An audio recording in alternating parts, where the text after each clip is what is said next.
So Bjorn Cedarval has awakened from his slumber. It's 2 a.m. his time, and we're going to squeeze in a portion of his program. It won't be his entire program, but he was waiting to be able to give his talk. He's a PhD, worked and studied over a period of 50 years with interdisciplinary problems where physics, chemistry, and biology meet and sometimes intersect with society and politics. He will be presenting via Zoom, and when he is finished with his presentation, there will be a panel with the previous speakers for this section, so your questions can be asked at the panel.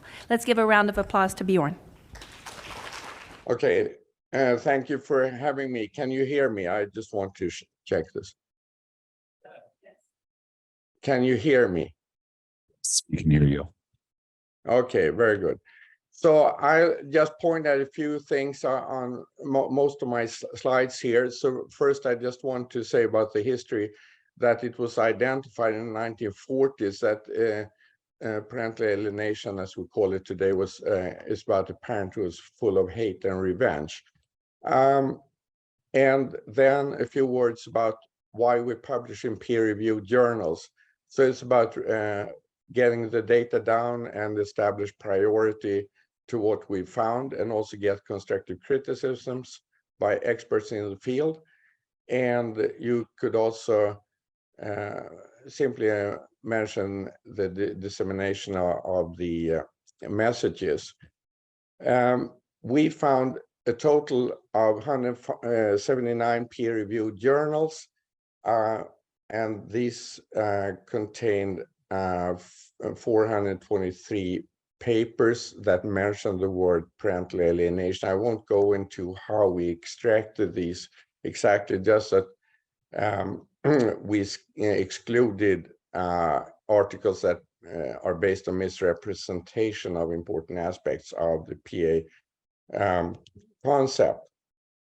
And we coded the journals according to 3 groups: medicine, law, and sociology, as I have given here, very broadly to get an overview of the character. And then we have some smaller topics like cults. We have 3 journals from cults, a couple of journals that deal with communication, and other examples. And so this is the essence of what these 3 major fields look like. A total number of journals we classified as medicine were 111, the legal sector 47, social sciences, child and family, total number of 60. And so just note that medicine dominates, and also that there is the strongest overlap is between medicine and family. If we had skipped child and family in this figure, we would only have had 15 journals for social sciences. And regarding a breakdown, there is a very skewed distribution. So very many of these articles were published in the American Journal of Family Therapy, Family Court Review, and Journal of Divorce and Remarriage. All right, so next one. So we have the different types of articles. I should also say that we have our own very much limitations, because PA is a new field for us. We have been into the field for just a little more than 4 years, both of us, and neither one of us is a psychologist or a psychiatrist or something like that. We found 8 review articles. All right, and here is just a list of the 8 review articles we have found about parental alienation. Of course, you can't write review articles unless you have a number of articles that underlie those reviews. So this just reflects one aspect of a broad and deep base we have here.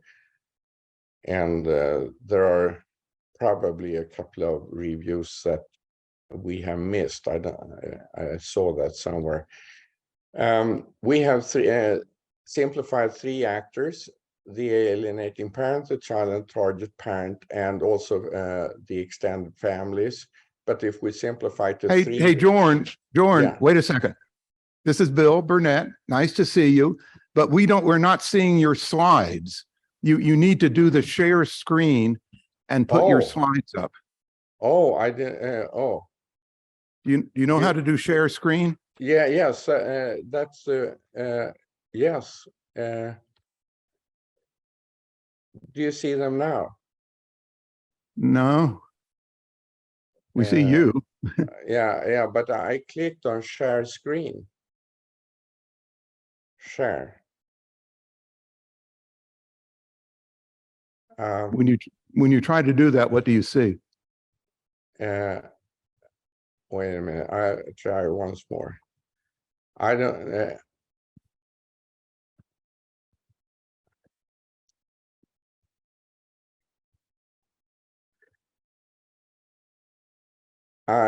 It worked when I practiced a few days ago. I really can't. I can't. Well, Jordan, do this. We understand what you're saying. Okay, I will just say the major messages. Just read them out.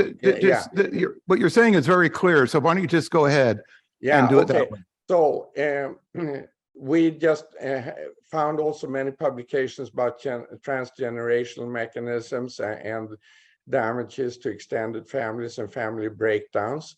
And I just want to point at two quotes that are not in the peer-reviewed literature. One is from Linda Gordon, and that is, the nuclear family must be destroyed, whatever its ultimate meaning. The breakup of families now is an objectively revolutionary process. And the other one comes from Kate Millett. To complete destruction of traditional marriage and the nuclear family is a revolutionary or utopian goal of feminism. I think it's good to be reminded about this ambition. I should also just mention that we find it important to find the parallels with extreme cults, etc. The mechanism of diagnosis, moods, reactions, and so on. And we find no major contradictions to the PA concept. And then we have emergent developments that we find interesting. That's neuroscience. It's about functional anatomy, memory, cognitive, emotional capacity, decision-making, nerve circuits, physiology, mechanisms related to aggression, empathy, stress, and so on. And we have different findings depending on physical and emotional abuse. And this can be seen with brain scans with various techniques. And then we have the field of epigenetics. These are where you have a psychological environment that affects DNA expression. So these further clarify the underlying mechanisms. And so fundamental here, as we have a figure I wish you really could have seen here, but the idea is that you have the PA theory, and it's based on theoretical fundamental psychology, adultification, aggression, alignment, attachment, cognitive dissonance, depression, enmeshment, learning, low self-esteem, pathological parentification, personality disorders, suggestibility, triangulation, and so on, which means that it's in one sense sufficient to just rely on the fundamental psychology, because this explains, as we see it, the PA theory. And then in turn, this fundamental or theoretical psychology relies on fundamental biology and medicine, which is biochemistry, brain development, function, cell and molecular biology, endocrinology, epigenetics, evolution, biology, including elimination mechanisms, defense, feedback mechanisms, genetics, neuroscience, physiology, and all that. So if you look at this from an economic perspective, there has been plowed probably 10 billions of US dollars value into this to understand. I mean, that's the science we're relying on. And then when we talk about the PA detractors and deniers, these people just say the earth is flat by using the prefix pseudo in front of what they don't like the UN report by the special rapporteur. my values are just as valid as yours, which is postmodernism. And of course, I have references to Dr. Benet and others who were aware of, have brought up this. The classification of the journals, if I am to discuss or criticize our own stuff, can be discussed. Of course, you cannot exactly classify journals as we did. It's a simplification. We also have a selection bias due to our linguistic limitations.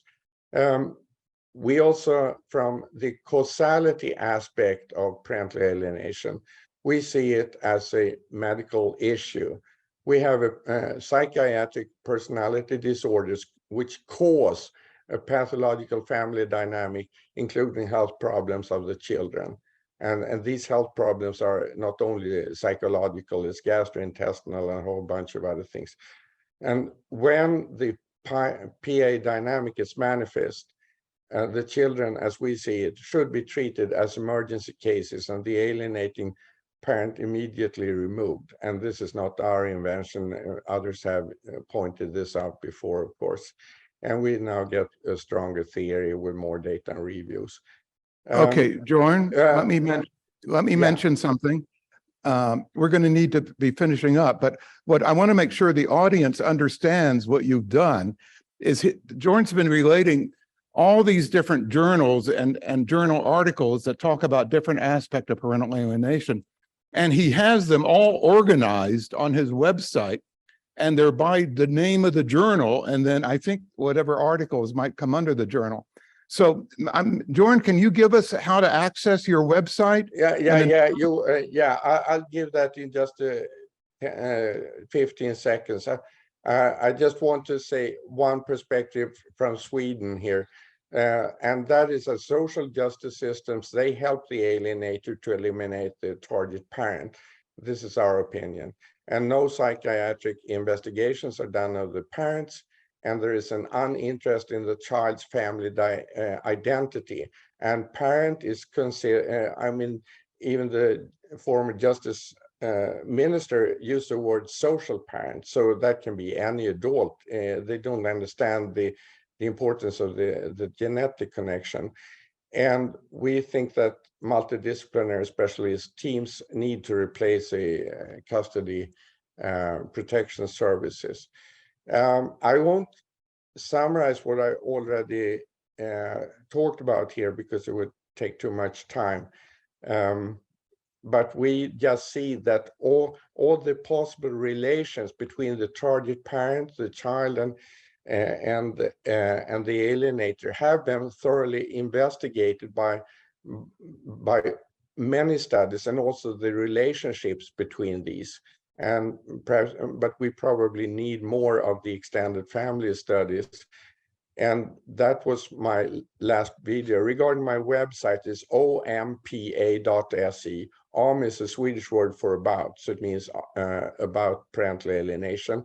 And I have many English titles helping visitors around there. And it's a total of 179 peer-reviewed journals on that list as it stands now. And for almost all of them, there are links to either the full articles or at least to abstracts of the articles. That summarizes, and I just thank you for my time. Apology for, I actually fell asleep. That's okay, Jordan. Thank you very much. So the website is, the website is OMPA, OMPA. OM is about PA. And what's the other half of the name? OMPA dot what? .se for Sweden. What's the rest of the name? OMPA dot what?